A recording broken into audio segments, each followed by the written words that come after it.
Oke, selamat datang semuanya. Kali ini kita bakal ngulik sebuah pemikiran yang, radikal banget. Ada seorang tokoh unik yang coba mendiagnosis, apa sih sebenarnya penyakit yang ngegrogotin kehidupan modern kita? Nah, coba deh lihat pertanyaan ini. Di zaman yang serba canggih, informasi melimpah ruah. Tapi pernah nggak sih kita ngerasa malah kayak kehilangan arah? Justru di hal-hal yang paling dasar, kita malah mundur. Aneh kan? Yuk kita bedah sama-sama. Oke, kita mulai dari gejalanya dulu ya. Banyak banget analisis zaman sekarang yang nunjukin kalau kita ini, bisa dibilang lagi ngalamin krisis. Krisis spiritual, krisis moral, yang ternyata udah nyebar ke mana-mana. Dan gejala ini tuh ada di sekitar kita loh. Kekerasan remaja makin jadi. Bohong di mana-mana udah kayak biasa. Rasa hormat yang lebih tua juga makin luntur. Nah, menurut banyak pakar, semua masalah ini tuh bukan kejadian acak. Semuanya nyambung ke satu akar masalah yang sama. Karakter kita sebagai masyarakat itu lagi rapuh-rapuhnya. Dan salah satu biang keroknya, ya ini, ada ketidakseimbangan yang parah banget. Coba deh pikirin, sistem pendidikan kita, bahkan dunia kerja, itu obsesinya cuma satu, ngasah otak. Biar pinter, biar kognitifnya jalan. Tapi kita sering banget lupa sama yang namanya mendidik hati. Kita terlalu mendewakan intelek, tapi lupa sama karakter dan kebijaksanaan. Nah, krisis yang rumit kayak gini butuh dokter yang nggak biasa juga kan? Disinilah kita kenalan sama Hidayat Nata Atmaja, seorang pemikir yang pendekatannya buat ngelihat masalah ini tuh beda banget dari yang lain. Coba kita lihat perjalanannya deh.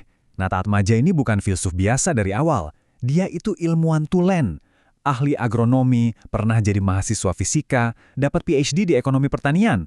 Tapi dia ngerasa ada yang kurang. Ilmu pengetahuan modern yang dia dalamin itu rasanya semu, nggak lengkap. Justru rasa nggak puas inilah yang bikin dia banting setir. Dia pakai ketajaman analisis seorang ilmuwan buat ngejawab pertanyaan-pertanyaan paling dalam soal jiwa manusia. Latar belakangnya ini yang bikin cara pandangnya jadi unik banget. Oke, sekarang kita masuk ke inti diagnosis dari Nata Atmaja. Menurut beliau, akar dari semua masalah kita itu satu, kita terlalu bergantung sama satu jenis kemampuan kita sebagai manusia. Nah, buat ngerti gagasannya, kita mesti paham satu istilah kunci dulu nih, akhlak. Penting ya, ini bukan sekedar perilaku baik atau sopan santun. Akhlak itu kondisi jiwa yang udah mendarah daging. Saking dalamnya, tindakan baik itu muncul gitu aja. Spontan, nggak pakai mikir lagi. Disinilah letak bedanya yang paling penting menurut Nata Atmaja. Dia bilang gini, kemampuan utama kita sebagai manusia itu bukan akal loh, bukan rasio, tapi intuisi. Itulah mesin asli dari semua kreativitas dan inovasi. Terus akal rasional fungsinya apa? Kata dia, itu cuma pembantu, alat sekunder. Tugasnya cuma buat moles dan ngejelasin apa yang udah ditemuin sama intuisi. Analogi ini keren banget buat ngejelasinnya. Coba bayangin Adam Smith. Dia kan yang bikin teori ekonomi. Tapi orang udah jualan, udah bisnis ribuan tahun sebelumnya kan? Itu semua jalan pakai apa? Pakai intuisi. Adam Smith itu datang belakangan buat ngerapiin, bikin teorinya pakai akal. Jadi dengan kata lain, intuisi itu pelopornya. Akal itu cuma tukang catatnya aja. Nah, menurut Nata Atmaja, disinilah letak kesalahan fatal dalam sejarah. Waktu logika Aristoteles dari Yunani diadopsi, posisinya malah ditaruh di atas kebijaksanaan intuitif dari teks-teks suci. Akibatnya apa? Wah, fatal. Fokus kita jadi kebalik. Kita jadi sibuk debat kusir soal hal-hal sepele, detil-detil kecil, dan malah lupa sama esensi utamanya yang cuma bisa ditangkap pakai hati. Kutipan ini, nusuk banget sih. Intinya, kita ini udah jatuh ke dalam pemberhalaan model baru. Bedanya, berhala kita sekarang bukan patung. Berhala kita adalah akal kita sendiri. Kita udah mendewakan intelek kita seolah-olah cuma itu satu-satunya jalan menuju kebenaran. Oke, jadi kalau masalahnya adalah kita terlalu mendewakan akal, terus solusinya apa dong? Nah, buat Nata Atmaja, jawabannya simple tapi dalam. Kita harus balik lagi ke kekuatan utama kita, yaitu intuisi. Solusinya itu dimulai dari sini, mencoba memahami dua sifat Tuhan. Tapi kuncinya, memahaminya bukan pakai akal, tapi pakai intuisi. Yang pertama itu Ar-Rahman atau Maha Pengasih. Coba bayangin deh, ini tuh kayak kasih sayang yang universal banget, yang nyelimutin semua makhluk tanpa terkecuali. Mirip matahari lah, dia kan nyenarin orang baik sama orang jahat, nggak pilih-pilih. Lalu yang kedua, ada Ar-Rahim atau Maha Penyayang. Nah, yang ini beda.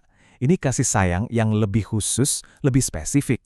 Diberikan buat mereka yang secara sadar memilih buat jalan di jalur kebaikan. Ini adalah rahmat yang levelnya lebih dalam dan abadi. Dan ini poin paling pentingnya ya. Ar-Rahman dan Ar-Rahim ini menurut Nata Atmaja bukan sekedar istilah teologi buat didebatin pakai akal. Bukan.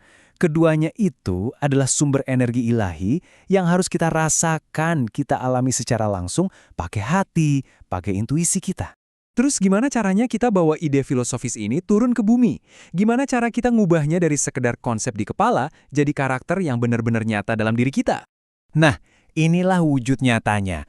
Karakter yang dibangun di atas fondasi intuisi tadi. Tujuannya tuh bukan cuma jadi orang baik yang pasif loh, tapi untuk secara aktif mewujudkan sifat-sifat ini. Jadi kreatif, jadi pengasih, jadi adil, jadi bijaksana.